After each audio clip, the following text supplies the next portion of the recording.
عقیدہ ختم نبوت اور ناموس رسالت کے تحفظ کے لیے کسی قسم کی قربانی سے دریغ نہیں کریں گے۔ قادیانیوں کی بڑھتی ہوئی سازشیں اور خفیہ سرگرمیاں تشویشناک ہیں۔ حکومت انہیں آئین و قانون کا پابند بنائے، امتناع قادیانیت آرڈیننس پر سختی سے عمل درآمد کروایا جائے، دین بیزار اور اسلام دشمن پالیسیاں بند کی جائیں، ہم مساجد اور مدارس کا ہر قیمت پر تحفظ کریں گے۔ ریاست مدینہ کے دعوے دار حکمرانوں نے وارثان منبر و محراب کے خلاف اعلان جنگ کر رکھا ہے۔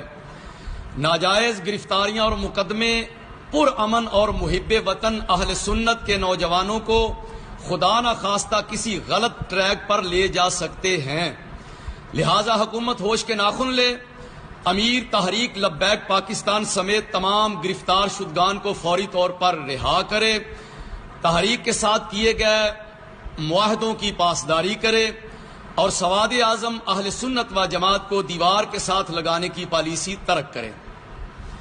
عید کے چاند کے حوالے سے نااہل حکومت کے نااہل نمائندوں نے تاریخی جگ ہنسائی کروائی ہے۔ اگر حکومت کو اپنی کریڈیبلٹی کا ذرہ برابر بھی احساس ہے تو قوم سے معذرت کرتے ہوئے فوری طور پر مفتی اعظم پاکستان پروفیسر مفتی منیب الرحمان صاحب کو واپس عہدے پر بحال کیا جائے۔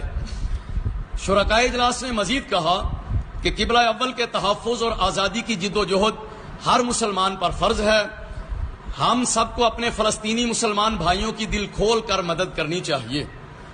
OIC کو فعال کیا جائے اور تمام اسلامی ممالک یک زباں ہو کر اسرائیل کو آئندہ ایسی بربریت اور ظلم سے باز رہنے کا مضبوط پیغام دیں۔